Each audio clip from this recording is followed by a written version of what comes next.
Welcome to episode 45 of the Bass Shed podcast. My name is Ryan Roberts.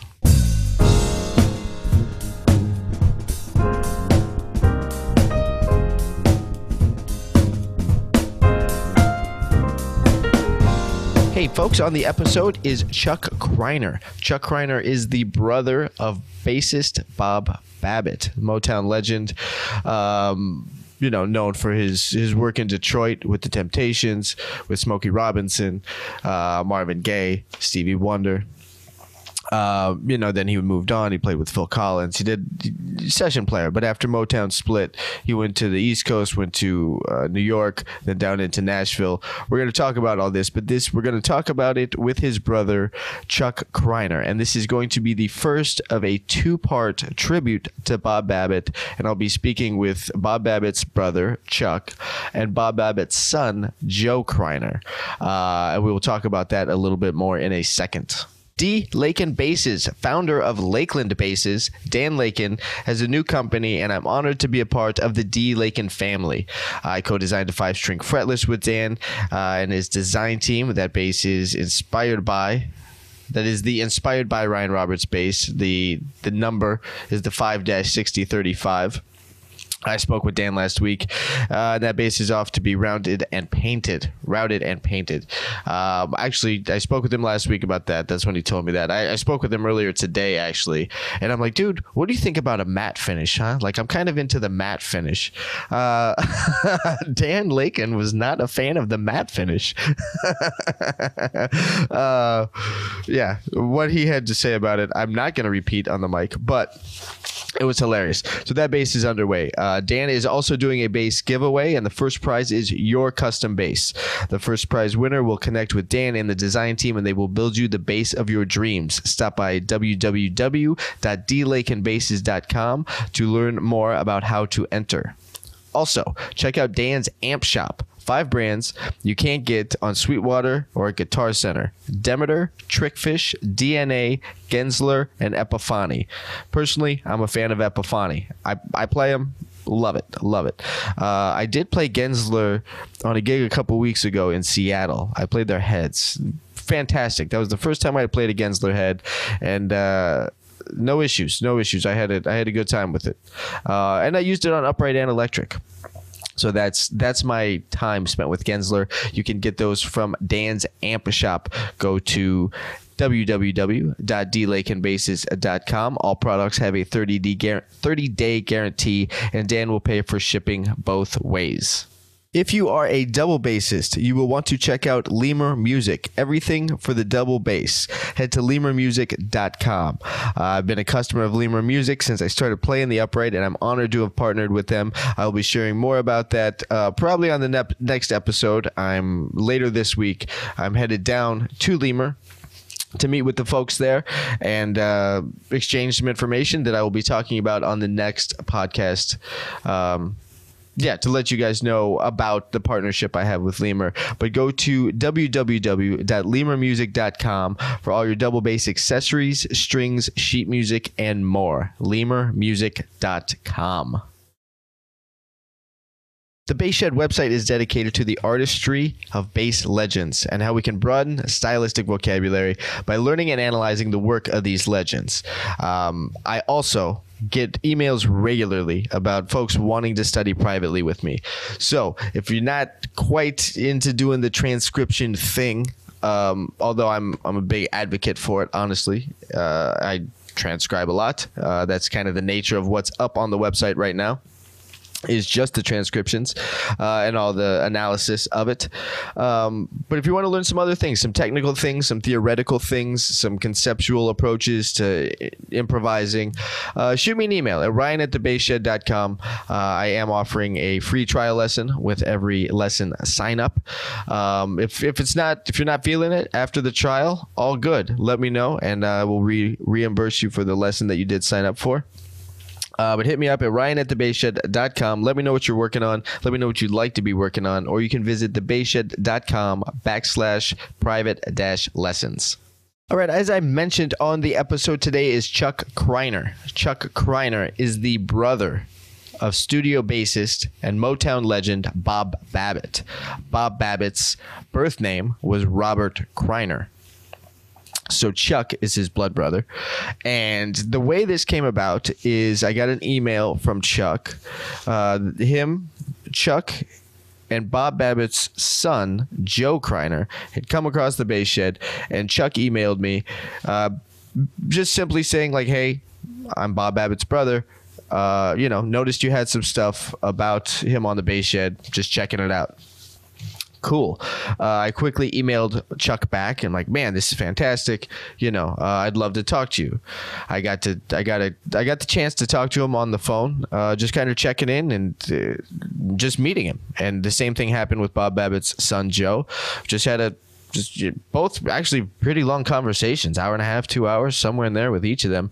And just learning about their brother, Chuck's brother, and Joe's dad, Bob Babbitt, and hearing stories and just covering different attributes of Bob. And so I decided to have both of them on a 2-episode tribute to Bob Babbitt. Bob Babbitt is one of my favorite bass players. And we discuss a lot. Me and Chuck discuss the family history. I really got curious about kind of the cultural influence of the family, and I talk about that more towards the end of my talk here with Chuck. We talk about the musical environment that was happening at the house while Chuck and Bob were growing up. We talk about Bob's early influence, Bob's move to Detroit. Chuck shares stories about Bob being on the road with Stevie Wonder and stories about Bob with Smokey Robinson.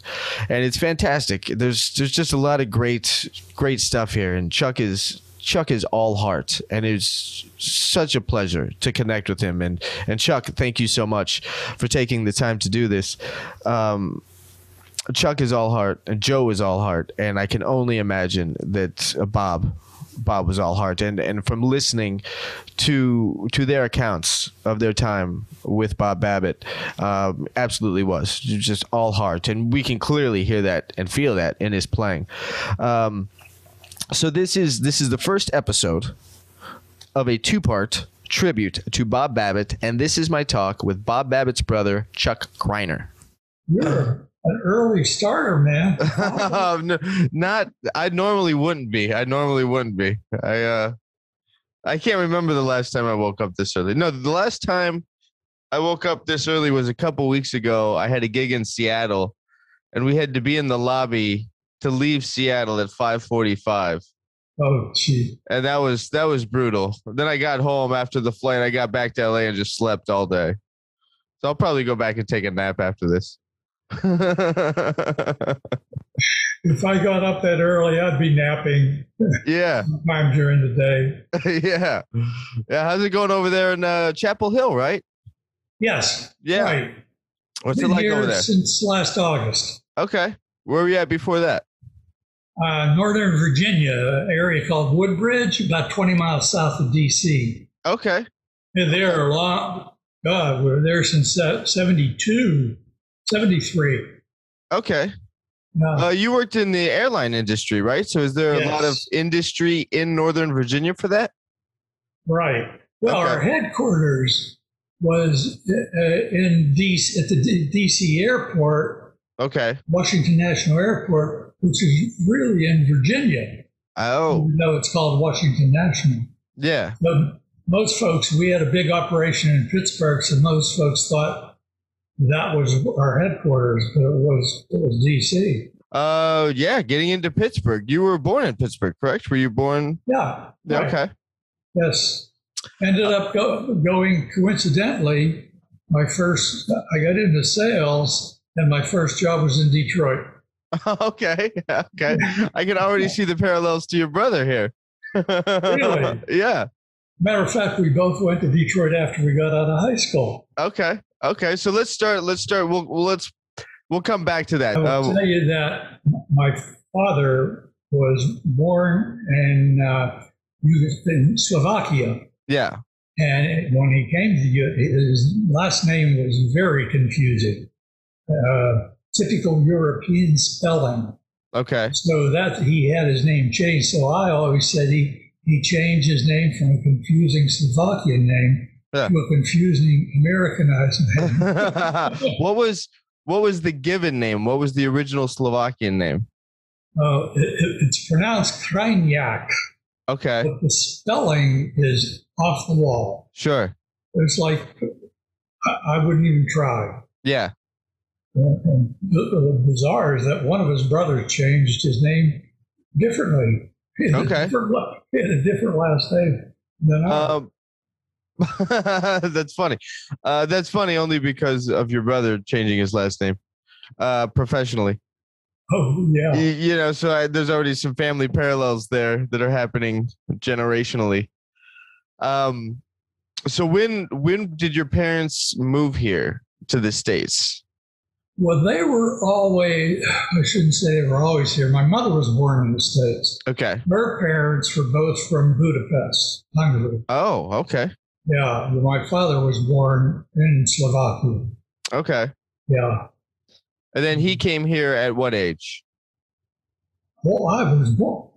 Oh, his age? He was in his teens. Okay. He didn't get his U.S. citizenship, which I have, excuse me, the certificate of his citizenship until he was 30. Oh, wow. Took a while. Okay. Yeah. And so your mom and dad, they meet, and there was 4 children, correct? Yes. There's 4 of you. 3 boys and a girl. Yeah. And so Bob was the oldest. Oldest. I was next. Then our sister was the third, and our brother was the youngest, the fourth. Okay. Okay. Cool. And so in the house, your mother was would listen to a lot of Hungarian classical music. Yes. Yeah. She was a singer and a performer. Yeah. She performed in Hungarian musical theater. Okay. My father sang too, but he wasn't as good as my mother. Sure. Sure. So then your mother was a performer. So what were some of your early memories going to these performances? Well, she was a performer before she was married, and maybe a little bit after. So I was too young. I never saw any of her performances. Okay. Except we had a local park called Kennywood, an amusement park. Yeah. And one of the promotions they had were annual nationality days. Okay. Hungarian Day, Italian Day, German Day. So she always performed, and I did see her then perform at Hungarian Day. Okay. Okay. So that was that culture was relevant in your household in a big way. Like it was very, your mom, was really kind of proud of that Hungarian heritage. Yeah, a lot of music. My mother had I guess my father too had a huge collection of Hungarian records that were always playing, always on. Yeah. And, we heard it. We grew up with that music as young children. Okay. And then did your mom also play piano too to accompany herself? Well, later in life, she played, not in the beginning. She learned. Well, after our father passed away, she would have been probably in her 40s. Yeah. When I bought her a piano, and she learned and was able to play the rest of her life. Just self-taught. Did she take lessons? I'm not certain. I wasn't around when she was learning. Okay. I don't know if she taught herself or actually had lessons. I have a feeling she had lessons. Okay. She more than likely did. Her best friend was a piano player. Oh, okay. Another Hungarian lady. Okay. Yeah. Okay. She probably learned from her. Yeah. Getting in, you told me this story initially of Bob studying and practicing late in the kitchen to what they would call back then race music. Yes. Was that also played when Bob wasn't practicing to it? Was that music played around the house? Not so much. Not like Hungarian music, because he was the only one. Well, I listened to it also. Sure. But that music was on in the wee hours of the morning after the whole family had gone to bed. he'd turn the radio on we had in our kitchen, close the door, and practice his bass with that music. I love that story. But it was a kind of music we both definitely both liked. Yeah. And I would listen to that station during the day. Okay. And roughly what year was that? Would have been mid-50s. Okay. Yeah. My sister had a boyfriend who was a DJ, and he gave me a couple of cassettes of music from that era, and you would not recognize any of the group names. Really? Most of them were like one-hit wonders. Sure. Sure. Crazy names. And so your brother's playing that, and then you never kind of followed in his footsteps. He started playing the bass, and you didn't necessarily pick up a musical instrument, or did you a little bit? I tried in school. Okay. In middle school, 7th grade, I tried the clarinet. Okay. But I was totally non-musical. I always said I played at it. Yeah. Not on it. How about the other siblings? My younger brother, he also played clarinet, and he was a little more into it. Yeah. He bought his own clarinet. I never did. Okay. And my sister, I know she played violin. In the Pittsburgh school system, there were music classes starting in middle school, which was the 7th through 8th and 9th grade. Okay. And she tried the violin, but I don't think she stuck at that too long. Sure. Well, my son is musically inclined, and he took the violin for a year when he was in 6th grade. Just decided to get started in music with the violin, but he really wanted to play the drums. So as he switched to drums next year, he's an excellent, very good drummer.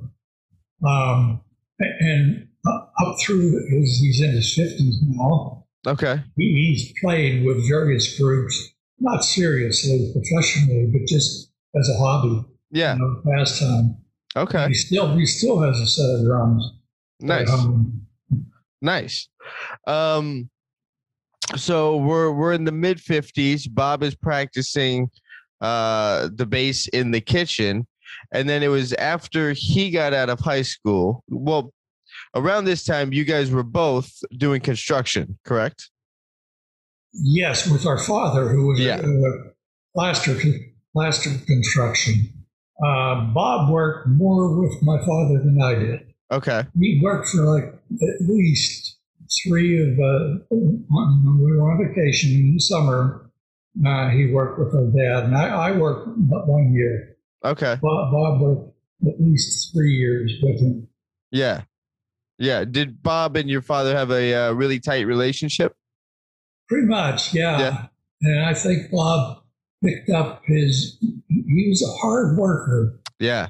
Dedicated to music. Sure. As our father was, very capable, adept at his job. Yeah. So I think Bob picked up some of that from her dad. Okay. Okay. And so he's kind of learning that trade. And then she does it for 3 years and then moves to Detroit. Right. And you follow him to Detroit not too long after. Right. Yeah. But now when he's in Detroit, is he plugged into the music scene right away, or did it take him some time to get acclimated and find some musicians when he gets to Detroit? I'm not sure, Ryan, exactly how quickly, but I knew very quickly, I don't know how quickly, after he got there. He got with a group of guys who all lived in the same neighborhood, and they were musicians, and they formed a band. Yeah. And I think that was the Counts. Yeah. So that was pretty soon after he got there. Okay. Okay, then how long had he been to Detroit before you got there? probably about 2 years. Okay. Yeah, because he graduated in 1955 and I graduated in 57. Okay. We both went. I really went there just to visit, to hang with him for a little while. I figured maybe a couple of weeks. Yeah. Well, our uncle had gotten him the job in construction in the first place up there in Detroit. Okay. I'm setting up there. Yeah. And they got me the job in construction, working same job for Bob, same company. So I stayed. I was there for a couple of years. And then I came back to Pittsburgh eventually. Okay. Had you ever had talks with your brother about he spent all this time working in construction and he's kind of a musician and he's meeting musicians on the side. Was he being really proactive about becoming a professional musician, or was he kind of just doing it on the side and he might have done construction as a profession? No, he did it. He did it with the interest of playing it for his career. Okay. He loved it. He was into it, and he played as much as possible during the evenings. Yeah. With different groups. I mean, when he started with the Counts, and then one day he's in Detroit and he walks past. I don't know what kind of facility it was. But the Royal Terms were in existence then, the band. He heard them playing, and he goes in, introduces himself, and they didn't have a bassist, so they hired him. Okay. And he played with those guys for at least 3 years. Yeah. And they charted. Well, they recorded 11 or 12 songs, and about 7 or 8 of them charted. Okay. And of course, they played before, and they backed up. They got a session job with Popular guy out of Michigan. And I apologize. That's all right. His name is escaping me. I've heard of it a gazillion times. Anyway, he became a touring band and his touring band. And My Little Town Flirt was one of his big hits. Little Town Flirt? Say again? What was one of his big hits? Little Town Flirt. I'm going to look it up right now and see if I can look it up while we're on the.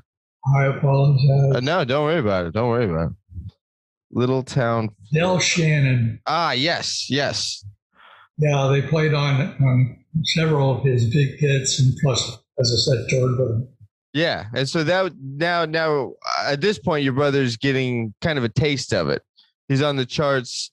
He's playing with this group, Del Shannon, who's a huge name at that time period. Yeah.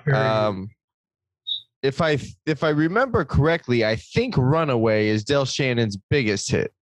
Yes, I think so too. But I remember that song even from when I was a kid. Like I can still hear that opening guitar to "Runaway," and that was the song that kind of got me into Del Shannon. And then I started listening to more of it. But I never thought about who his band was. And it was funny learning from you that Bob was there, and that was him on some of those old ones. Well, that relationship and that experience recording with Del really led him to do much more, and then for sure try to develop that as his career. Yeah, and I believe he stopped working at the construction job. Okay, so he was staying busy enough with Del. Yeah. He spun off from that and began recording with all the studios in Detroit. Yeah, except for Motown. Right. Were they even around yet? They had started. Okay. Yeah, they were in business at that time. Yeah. We literally, on a lot of the gigs he played, as a lot of people have heard, were with the Funk Brothers from Motown. Sure. Who were doing jobs outside of Motown, which they weren't supposed to do. Right.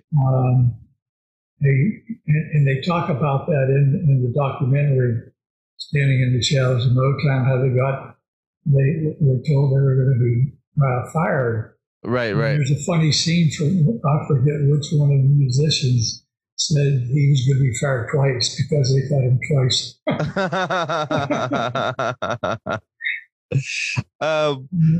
So your brother's playing with Del Shannon, and then I know it's Stevie Wonder who your brother Bob started playing with Stevie and was doing some road work with Stevie Wonder. And it was Stevie that brought him into Motown as a studio musician. Yes, correct. Well, he got started working with Stevie because Berry Gordy bought Golden World Studios, where Bob was recording and was under contract with the Golden World. So he automatically became a Motown employee when Motown bought Golden World Studios.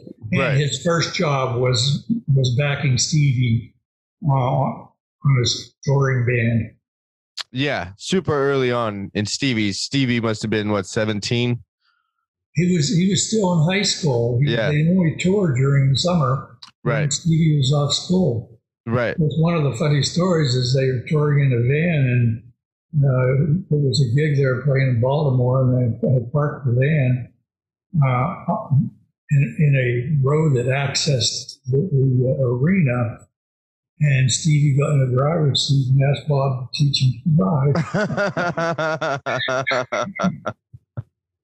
But yes, when Stevie started recording, the first thing he did, he invited Bob to play with him on.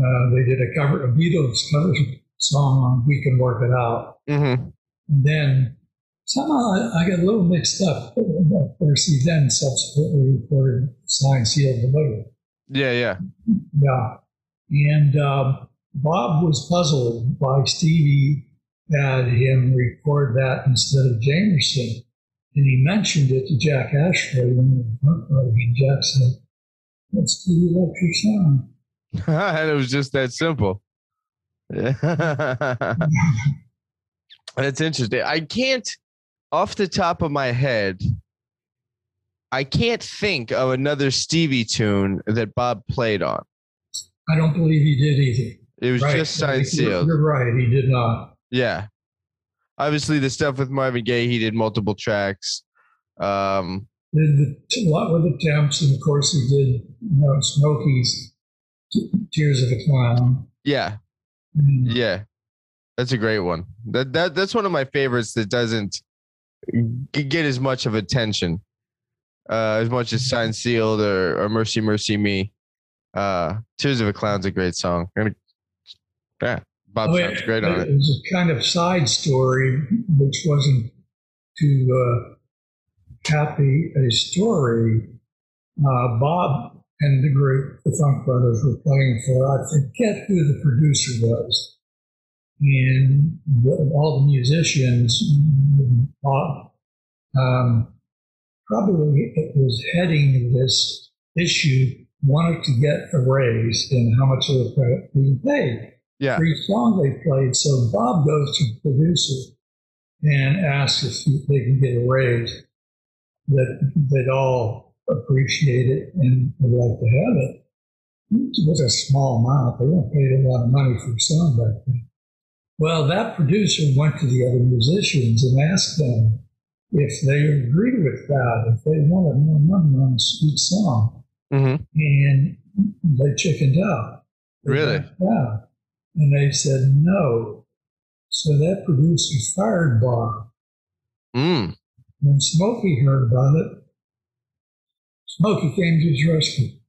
Really? He said, "No, keep him. Do not fire him." Oh. That's awesome. Man, I never heard that one. So it was right around that time from what year roughly was this? Was this around the year of Tears of a Clown? It would have been like about 1970. Okay. Thereabouts, give or take. Yeah, I mean, that's kind of when that little revolution was happening in Motown Records, with the musicians wanting credit on the albums and wanting more money and to kind of get some salary pay. And I've read about what Jamerson was getting financially after that. But then it wasn't too much. It was only a couple years later that Motown would move to LA. Right. And 72, I think. Yeah, I think it was 72. And your brother Bob didn't. Bob went back to the New York area. Right. Yeah. Yeah, a lot of the sessions he played before he joined Motown were for producers who came east with their artists. Okay. And knew they could get the Funk Brothers backing up their songs. Yeah. So a couple of the producers, when they knew that Bob wasn't going out to L.A. to follow Motown, told him to come east. And they would get him work. And they sure did. Yeah. And then, so how long? Let's go back to Detroit for a second. So you and your brother are both in Detroit. And how long did you live there? Because you weren't there as long as Bob was. Oh, no. I went there in 57 and I came home 2 years later. Okay. It was just the beginning, the end of 59. Okay. Because I got a job right away in Pittsburgh in 60. Okay. In the airline industry. I'm sorry? In the airline industry? No, at that time it was a brand new Hilton hotel that opened up in Pittsburgh. Oh, okay. I was in the military. I was in the National Guard and was called onto active duty. And I couldn't go back to the job in the hotel, so I got the job in the airline industry in 63. Mm-hmm. And then when I got into sales, it was 66 that I was sent to Detroit to be the sales manager. Okay. And, but it was great being there for some reasons, although otherwise it was a tough tour of duty. The weather was horrendous. Mm-hmm. The winters were terrible, and also the riots occurred at that time.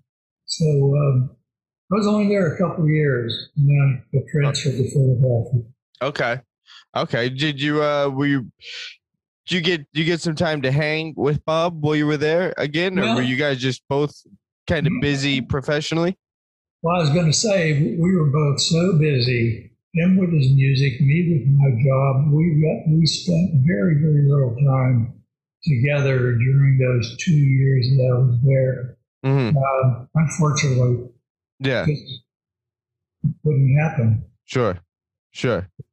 Yeah, I mean, I get it. Even with all the technology now, like my brother lives a couple miles from me, and we don't see each other that often.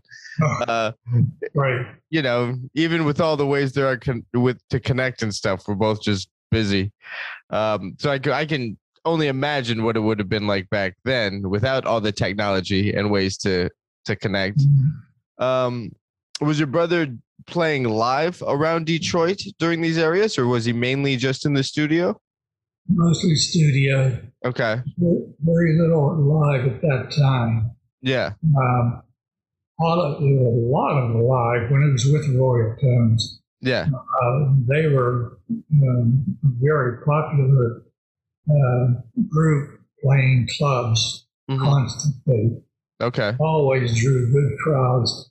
And that's before, that's when I was first there. Yeah. From 57 to 60.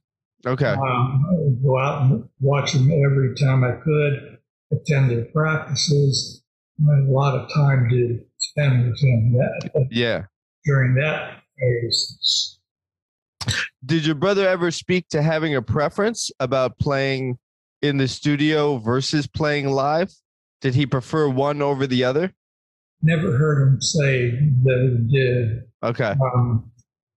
I have to believe once he started playing in the studios and his reputation got around, he probably preferred that. I don't think he had time to play with groups. Sure. At appearances, he was doing so much recording. Yeah. I think at one of Tara Sherman's studios used him so much they put a cot in his studio so he could sleep Yeah. over. That's crazy. That's crazy. It's like a doctor or something, just going to sleep it off for a couple hours before back to work.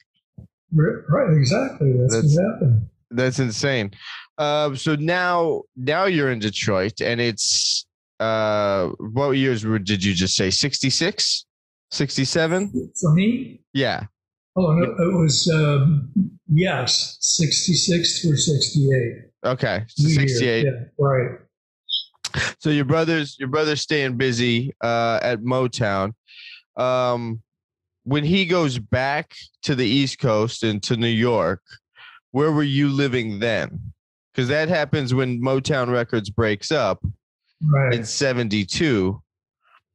Bob goes back to the New York area. Where were you at that time? Where were you in 72? Then, well, from 68 through 72, I was in Philadelphia. Okay. And then at some point in time in 72, I want to say it was earlier in the early half of the year, I transferred down to Washington, D.C. Okay. Yeah. Okay. 72. And I was there for the rest of my career. Yeah. Until I retired. Yeah. And then, but Bob was kind of all around there. He was in New York, then he went down into Nashville. So he was kind of all around that. I forget what year it was. And what caused him to move was the fact that a lot of the music, as you well recall, turned to not the instruments, not live. Yeah, recorded stuff. Right. Yeah. So that caused him to just go elsewhere to another music capital. What would it is? Maybe like 80s, early 80s, when like all the synthesizers really started coming into play? Yeah, I think about that time. I forget exactly what year, but about that time. Yeah. Okay. And so when he's in New York and kind of down into Nashville, what's your relationship with him like now? Have you reconnected? Are you kind of tighter? You in more communication? Yeah, we were more in touch. He was so busy in New York that we were rarely in touch. So once we got to Nashville, I heard a lot more from him. Yeah. I remember when he was still in New York, of course, he was living over in New Jersey. I had a business meeting up in New York City, and I decided, gee, I hadn't seen him for a while, so I'll get in touch with him. Yeah. And he said, yeah, we'll meet. And I'm waiting in the city. We figured out a place we would meet, and I'm standing on the corner and waiting for him. And all of a sudden I hear, and of course it was busy. It may have even been very close to Times Square. All kind of noise, traffic, people. And I hear my nickname as a teenager was Crunch. Okay. The family never forgot it. And I hear this noise, yelling, it wasn't a noise, yelling Crunch. And I look down the street, he's like a half a block away. He had such a strong voice. Well, the darndest thing was, and we're sitting there in a restaurant, and it just dawned on me, we hadn't seen each other for 5 years. Wow. Yeah. He may as well have been on the other side of the world during that time frame. Sure. So he was so busy. Matter of fact, he after our luncheon, he had a session date and took me to the studio with him. Oh, cool. What session was it? Do you remember? I don't remember who it was. All I do remember is they're starting, all the musicians are in the studio and practicing, and I hear him play a riff that I had no idea a bassist you could play that on a bass. Yeah. Yeah, it just blew me away. Of course, I thought he was showing off for me. Nice. He needed to impress his brother. Which reminds me of a story when he started doing a lot of work in Philly for Tom Bell, the producer. And Tom had a singer he was working with, and he told the singer, he said, "I got a new bass player for you." And the singer wasn't very happy to hear that. He said, "I don't know about that." Then in the studio, he hears Bob Babbitt sing a few notes. He says, "Oh yeah, this is going to work out." That's great. That's great. I remember you told me, we talked about this on the phone, and I remember that your brother was interested in doing some writing and was writing a jingle or like commercial for the airline company you were working for. And I remember that's kind of a cool story because of how it all ties in with itself in a certain way. So tell that story. Tell the story about Bob. Oh, sure. Yeah, he had gotten into doing jingles. I guess the session work, the recording session work slowed down a little bit, and he did quite a lot of jingles. He was actually writing and submitting jingles to companies. So he gives me a call and says, I'd like to do some commercials for your airline. How do I go about doing that? Yeah. I told him, I said, well, our ad agency does that. But I knew our director of advertising very well, close relationship, and our VP of sales and advertising I was working for had a good relationship. So I said, look, just do this. Here's the guy. Send something to, and it was a director of advertising. And I said, by the way, my boss, the VP, loves the oldies, and so did I. And we kind of hit it off over how we both enjoyed talking about the oldies. Yeah. From the 60s. And so he sends I want to say at least three, maybe four jingles to the director of advertising, who calls me into his office to listen to. And I knew right away it was wrong. Yeah. And the 50s theme jingle was spot on. Okay. Right out of the 50s. Yeah. It was so cool. So the director takes the jingles, the tapes, to the VP. And it turns out a couple of days later, he calls me into his office to listen to them, even though I had heard them. And he says, you got to hear this. And he loved it. He loved the jingle, the 50s jingle.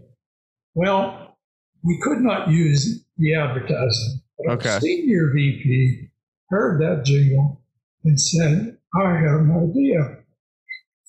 And decided to use that jingle, put lyrics to it about the airline, and do a dance routine, all of the Temptations at our annual marketing conference. Okay. The end of the conference, it was like the final act. Yeah. And the employees went absolutely berserk. That's awesome. And loved it so much. So the next year, the female staff members put together a routine and presented it at the annual marketing conference. And then the next year, it became a talent show. All of the employees performing different acts. I love it. It was just amazing, a blast, and it became done year after year after year. Yeah, kind of a tradition. Everybody looked forward to it. It was a real morale booster. Yeah. And just tied us together, and bonded the whole group. Yeah, and after speaking with you and the few times we have, and speaking with Joe, Bob's son, just how big of a heart Bob had for people, and I love that his work maybe didn't get commercial attention, for the jingle, but kind of the spirit and the heart of Bob still came through and unified people and could cause people to dance and celebrate and have fun and kind of unite them in a certain way. Because everything I've learned about Bob from talking with you and Joe is he wasn't chasing limelight. He was in it for the integrity and doing right by people and working hard. And I like that airline story because I feel like so many of those same attributes come through in that story about connecting people, and it didn't get outside attention, but the people who it affected them in a very kind of intense, for the lack of a better word, intense way. It really changed the dynamic of the people that were on the inside. And I think that, from what I've learned from speaking with you and Joe, like that was just the spirit of Bob Babbitt. And I think I like the correlation in that story. It really had an effect on our employee group. Yeah. A very positive effect. Yeah. Yeah. He was pretty humble, laid back, and you're right, he wasn't looking for stardom. And at one point, I remember his wife Ann telling me, I don't know exactly when this was, he said he felt like he hadn't accomplished anything. Mm-hmm. So he thought he hadn't accomplished anything, but he ended up with how many awards? He played on over 200 top 40 hits, which sold and won 25 gold and a couple of platinum awards. Was given a Lifetime Achievement Award from Duquesne University in Pittsburgh. Mm-hmm. And the mayor named proclaimed it Bob Babbitt Day. Oh, what day is it? What day is Bob Babbitt Day? I'm not sure what day it is. Sorry to say. When I spoke with Joe on March 23rd, and March 23rd just coincidentally happened to be the anniversary of the last time Bob performed. Okay. On American Idol. Oh, right. And I've been trying to find the video of that. I'm sure Joe has it. I should email Joe. But I wanted to find the video of that. I haven't found it yet. But it may even be on YouTube because I've seen it recently. Okay. Somewhere. I was looking for it on YouTube, but then as soon as you type American Idol into YouTube, you get everybody who's ever auditioned in every season. So I'm still kind of sifting through looking for the performance with Bob. But I thought that was I liked how that kind of just happened to work out, that I got to speak with Joe on the kind of the anniversary of his last performance. Cool. And Joe had mentioned some things like that too, about how Bob was feeling about himself and his career, and I know that was actually a big one for him to get recognized on television on American Idol. That's why I bring it up, actually. Well, when Standing in the Shadows of Motown came out, of course, all the guys, the Funk Brothers, finally got recognition. Sure. And people knew them. But even before that, I have a couple of quotes that stick with me. One by Rick Suchow, who was a writer from Bass Player Magazine, who said that he says probably safe to say that 365 days a year, every minute of the day. I get choked up when I try to tell this story. Yeah. There's a song being played by Bob Babbitt, pumping out of the radio somewhere. Yeah. Yeah, he's touching somebody somewhere right now, even while we're talking now. You know, somebody's listening to him. I Googled him, once in a while, just Google and see what pops up. And I was on Wikipedia and I find this story about a guy, a musician, composer by the name of Harris Fire, spelled F-Y-R-E. And Harris was a trombone player and he wrote some music. He partnered with a singer, a young lady, and they eventually became an item and married. Mm-hmm. Anyway, he decided to switch to the bass. And he tells the story on Wikipedia that Bob became his role model. Mm-hmm. He said, after all, you heard the guy every 15 minutes on the radio. Yeah. And he adopted a mantra for when he did a session. Yeah. And he said, I now baptize you in the name of the thunder, the song, and the holy grove. He said one of the groups he wrote for were the Sledge Sisters. Okay. Sister Sledge. Sister Sledge, right? Yeah. And he went to one of their first sessions to play the bass, and he said, it so happened there were two basses, and another. Mm-hmm. He was surprised that there were two basses, but that was not uncommon. Sure.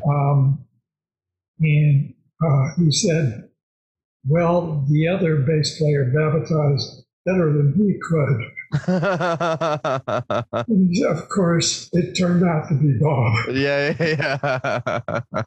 So he said, there's good, there's better, and then there's Babbitt. Yeah.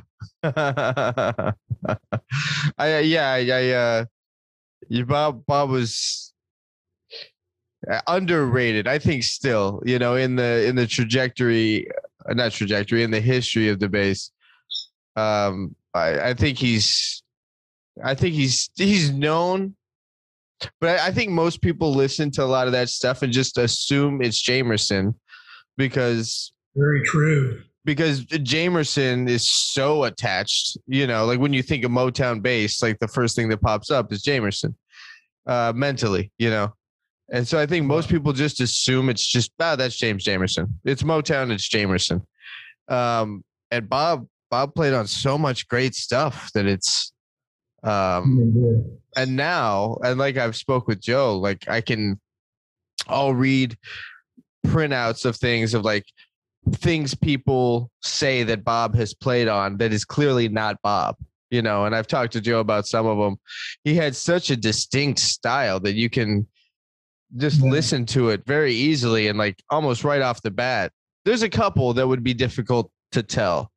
Some early Jamerson, when Jamerson wasn't playing a lot of notes yet, some of those might be confusing, but other than that, like Bob had such a specific sound, and I think and I know, like I've spoke with you, he was kind of all the other guys of that time period, Jamerson, Donald Duck Dunn, Tommy Cogbill, even David Hood, who I spoke with last week, down in Muscle Shoals. Bob was kind of like, he had a little bit of all of them. Like he could kind of do some of the Jamerson thing, but he was doing what Duck was doing. Tommy Cogbill was kind of like that, like David Hood had his own thing that was more along the lines of Duck Dunn. But Bob had just this really relaxed feel, and the feel is the signature in Bob's playing, just a really relaxed feel. That was, and he always said every once in a while he'd get interviewed and be asked what would he tell young bass players just learning, and he would say, "Don't overplay." Stay in the groove. Yeah. Satisfy your soul. You'll know in your heart and love your music. So that was his mantra. That's how he played, and that was his personality. Yeah. Literally. Yeah, and I think the time I've got to spend with you and Chuck, like really, you and Joe, really learning more about him as a person, and then going back and listening to him more. It's the connection between his personality and how he would interact with people, and kind of the character he would carry himself with, and all that. Like, it can all be heard in his playing. It's been really nice to go back and listen to him play again. Over time, I felt that I got more familiar with his playing, despite my lack of musical talent, that I could recognize when he was playing. Yeah. Every once in a while, a new song would come out, and I'd say, that's got to be Bob. Yeah. And it was. Yeah. There were 3 songs that I remember so well that I thought I knew it had to be him. Were the Afternoon 11 by Engelbert Humperdinck. Mm-hmm. And then the Kenny Nolan did a couple of songs. He did a couple with Kenny. I Like Dreaming. And then one, I'm at the movie watching the movie Foul Play. Foul Play. I forget the stars, because it did at the time. But the theme song, and sung by Barry Manilow, is Ready to Take a Chance Again, which goes along with the movie's plot. And I'm at the movie and I say, oh my God, that sounds like Bob. Well, it was. And it got an Oscar nomination for that song. I just looked it up. 1978. With Goldie Hawn, Chevy Chase, Dudley Moore. I was going to say Chevy Chase, yeah. Yeah. I don't know this movie. Pretty good, cool movie. Good, enjoyable. Okay, but Bob's on the Barry Manilow track. Yeah. That's kind of the single for the film. Right. Okay. Came out as a single for them. Interesting. And he did several movie tracks. Okay. Well, or there were songs he played on. Right, that would get used in the movie. Sure. And then he worked early on in New York with Tim Curry quite a bit. Of course, what was it? Oh my gosh, what's the famous movie star that's always played at midnight? And folks come dressed up as characters in the movie. Rocky Horror? Yes, Rocky Horror Show. He played that soundtrack. Okay. And did a lot of sessions with Tim and performances, and actually wrote some songs for Tim that Tim recorded. Oh, wow. I didn't even know about that part of his occupation. Yeah, he composed some things. When speaking with Joe, and I don't want to keep referencing that too much because I want people to just hear things from Joe, but when your father passed, that had a profound effect on Bob. Yeah. I mean, like it would the whole family, but because of the nature of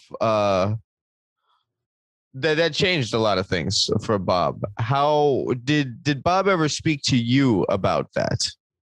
Now, what you tell me? You said this. You're talking about when he got sick, or when your father passed away. Oh, my father passed away. Yeah, when your father passed away, that had a really big impact on Bob. Well, one of the issues, of course, that made that impact big, besides the fact of losing our father. Sure. He was only 51. Oh, wow. Okay. Yeah. Our dad passed away on Bob's birthday. Right. So, and that had a huge effect on Bob. That And Joe talks a little bit about that. Did Bob ever talk to you about that? Or how did you see Bob handle grief and, kind of deal with that loss? How did the family do? Did the family kind of bond closer together during this time? Well, I've also seen I'm not sure. I can't say that I detected or saw any change in Bob. At the time, we had gotten a little bit older and started drifting, not apart. Sure. But just doing your own lives. Different worlds. Yeah. The year and a half in difference in our ages kind of had us both in different behavioral patterns with different crowds, different friends. So right. we weren't as close together as we were later, much closer later when I was up there in Detroit with him. But it affected us, or affected our life. We were forced to move out of our house into much less expensive housing on the other end of the town, of the city. So that part was physical, but also changed us in our behavior and our lives quite a bit. And our mother was a heroine. I mean, she went to work to support the family. Oh, really? After your father passed, Mom was the breadwinner. Yeah. And of course, Bob and I worked as much as we could, but. How old was your mother when your father passed? Roughly. If your dad passed at 51, like what was the age difference between your parents? Geez, great question. I'm not sure I've ever even thought about that. She would have been in her 40s. She was younger than he was. Okay. But not much younger. She was probably late 40s. Okay. So maybe somewhere between 3 to 5 years, somewhere in there. No more than that, yeah. Yeah, right. Okay. And then what was she doing as a job to support the family? She was working as a nanny for her family. I remember it being that one of her jobs, or doing house cleaning. Okay. Then she got a steady job at the grade school near where we lived as a teacher's assistant. Okay. So she's always doing something. Sure. Always working. Yeah. And she was doing her Hungarian music thing as well at the time. Right. She became a MC and DJ at that radio station. The radio station we used to race music. Yeah. Because they had nationality programs. They had a weekly Hungarian Day program on a Sunday. She and her good friend, the piano player, would host that program and play Hungarian music, and every once in a while she would sing and her friend would play the piano and back her up. Nice. Anyway, she kept very busy. It was amazing. Was there a big Hungarian was there a big Hungarian population there? I don't know how big it was, but there definitely was a Hungarian population. I mean, it seems like there'd have to be enough to have a radio program dedicated to the culture. Right. And in fact, the church, the neighborhood we moved to, had a Hungarian Presbyterian church we attended. Okay. So there were a lot of Hungarian people in that area, and a Hungarian club. There were a few around the city, and one of them was right there in that neighborhood. Okay. We didn't go there very much. To the church? If it goes to your question, there was definitely a Hungarian population. Right. In that area. Was spirituality or religion, or however anybody would want to think about, was that a part of your childhood? Did you guys attend church regularly or on cultural? Okay. Yeah. And to this day, how many years later, I say the bedtime prayers my mother taught us. Oh, yeah? Yeah. Have you passed them on to your children? I'm sorry? Yeah, have you passed those same prayers on to your children? Interestingly, I haven't, and neither did my wife. Okay. We weren't agnostic. We were just just didn't happen. Is your wife Hungarian? Oh no, she's Scottish. Okay. Or her background, yeah. Yeah. She's Scottish. Okay. So then, growing up, I'm kind of fascinated by the Hungarian thing. Did you have a lot of Hungarian peers? Like when you guys were, maybe you and Bob being like 6, 7 neighborhood friends, were they Hungarian? Did you get to share that? I don't remember any of them being Hungarian. Okay. And even in my lifetime during my career, I don't remember meeting any Hungarian work associates. Yeah. That doesn't seem like a culture from any place I've lived, by the way, that really bands together the way other cultures kind of band together. With like kind of all congregating in specific parts of the city and stuff like that. I've never known Hungarian. Like I've known some people who honestly, I don't know if I've known anybody who's full Hungarian. I know some people that are part, but it's an interesting culture. It's interesting to me because I don't know that much about it. Bob recorded a CD of songs, and he titled the CD "Gypsy from Jupiter." Okay. He got that title from an article written by a Hungarian guy, and he titled his article "Gypsy from Jupiter." Oh. And his article was about how strange the language is, how difficult if you want to try to learn it.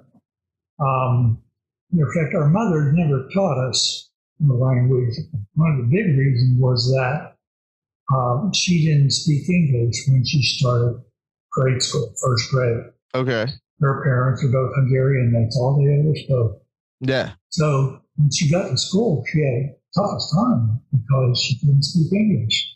So that's the reason she wouldn't teach us Hungarian, despite playing all Hungarian music. She wanted us to know English when we got to school. Sure. Is that something that your brother was proud of necessarily? Was he? I mean, because he's not. You guys aren't. Obviously, you're not 100% Hungarian. You're Hungarian and Slavic. So was there a culture that Bob identified with more between your mother and father? Did he, or was it kind of just not an issue to him and he was going about his business? Well, we identified with Hungarian more because my father, despite he was being from Slovakia, his family lived just across the border from Hungary, and he spoke Hungarian. Okay, so there was a big Hungarian presence. Yeah. And if they didn't want, mom and dad didn't want us to know what they were talking about. Did you ever catch on? Did you ever learn the language to catch on to see if mom and dad are complaining about you guys? I learned a couple words, but I couldn't understand anything. That's a good. I think all parents should have another language. Like all parents should. Soon as parents have children, they should learn another language, just so that they can, talk in front of their children without traumatizing the children. Right. Oh man. I would tell you, by the way, that we talked earlier about how strange my father's name was. Yeah. It's a rocky name, and it was pronounced Kreinar. Yeah. And I guess I told one of my work associates about my background. We were talking about our backgrounds, and that my father's name was Kreinar. Well, they dubbed me Kreinar. It's come full circle. It's come full circle. I call him on the phone and they'd answer, Kreinar. That's funny. You got Kreinak, he got Babbitt. You guys are everybody's grabbing a different last name here. Yeah. Joe told me about that. He was able to tell me how the last name kind of evolved just from nicknames. At what point did it start to make that it wasn't weird to call your brother by a different last name? Or like at what point did you remember reading it and you're like, oh yeah, that's Bob, and you started to get used to it? I don't think I started using Babbitt really a lot regularly until the Motown was with Motown and the documentary came out. Okay. And it became publicly known as Babbitt. Yeah. I went to meet him. He and the Funk Brothers came to D.C. I think it was National African American Month, and they met with President George Bush. Okay. And so I met him at the airport when he was going back to Detroit. We were sitting in a small little restaurant bar, like 4 or 5 seats, and waiting for the flight. Then one of the Northwest employees comes by and introduces himself. He says, "Hello, Mr. Babbitt. Nice meeting you." Yeah. I think what happened, and by the way, when it goes through security, the security guard says, "We know who you are." I think apparently anybody who's visiting the president, their names are given to sure, security. Yeah, they're deeply they checked out. What airline they're going to be a passenger on, so they notify. Sure. That's funny. Yeah. Cool, man. Any parting stories that you have? What are some of your favorite stories of either Bob in his childhood or Bob as a professional? Or what are some that you still hold on really close? I know you went through talking with you that you still get emotional when you listen to him play and when you hear him play, specifically the solo on Scorpio. That still means a lot to you. Yeah, it's still played. It's still, I love reading the comments when, one of his son, Joe, is managing his Facebook fan page. And when he posts a song, it's on YouTube. Yeah. So I go to YouTube and I love reading the comments. Yeah. But the comments are going to be about the group mostly, but every once in a while, people know who the bass player was, or they even ask, or they think it's Jamerson, and somebody comes on and corrects them and says, "No, it's Babbitt." There's a lot of cool. A couple of stories. Well, he did. Of course, the Bass Player magazine did 2 transcripts. One of Scorpio. They published a transcript now, and then they came to Georgia. Okay. I don't know if they've done more than 1 transcript for any bass player. They probably have. But they had an article back in, I want to say 94. I know it's 94 because I'm looking at the notes. I have a copy of it. That was about Gene Simmons.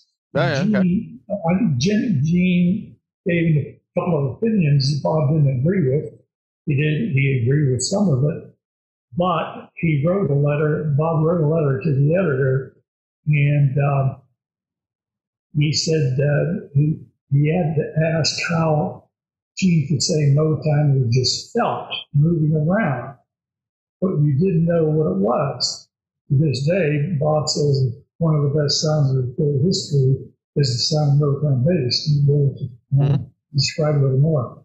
But he says, although I agree with a few of the things Gene had to say, my overall reaction after reading this tough guy, rich kid, our trip comments that although I have not wrestled for years, I would like to turn him upside down by his ankles and make him a pile driver.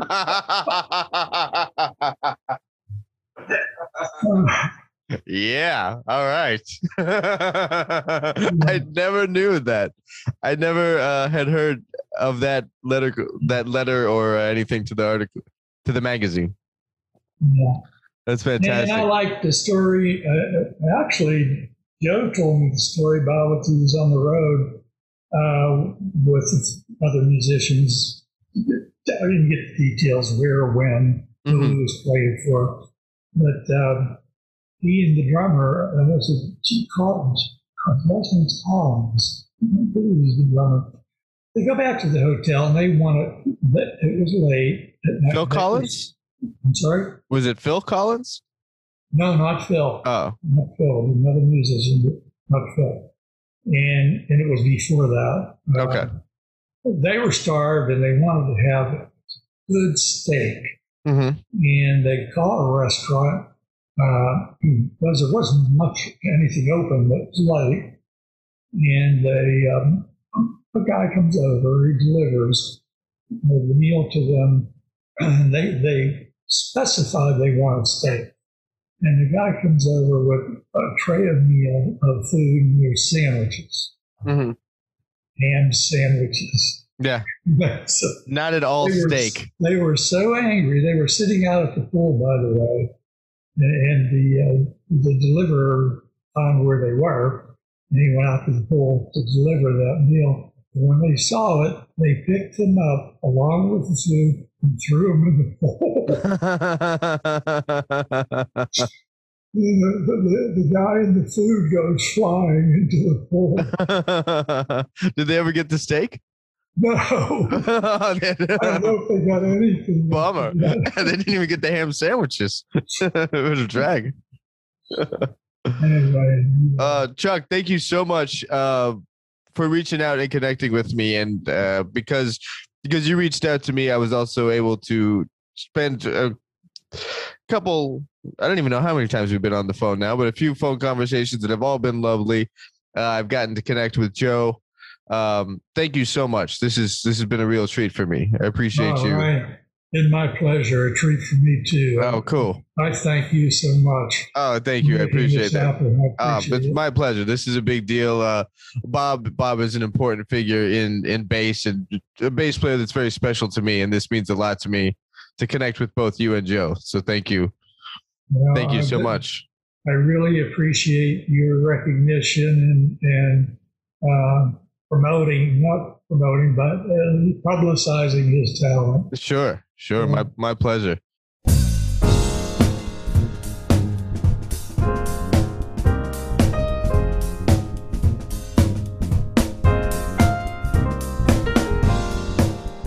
All right, that was my talk with Bob Babbitt's brother. There's so many B's there. Bob Babbitt's brother, Chuck Kreinar. That was my talk with Chuck Kreinar.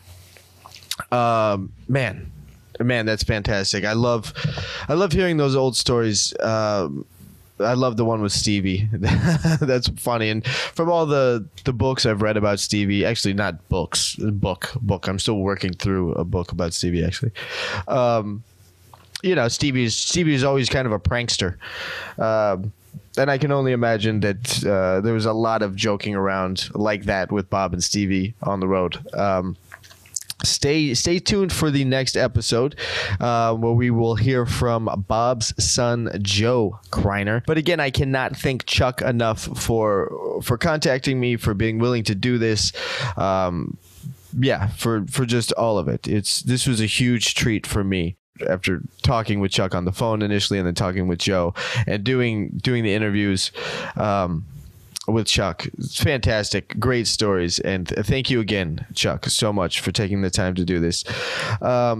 Stick around for the next fun. You can follow me online at facebook.com/The Bass Shed, Instagram at The Bass Shed, Twitter at Bass Shed.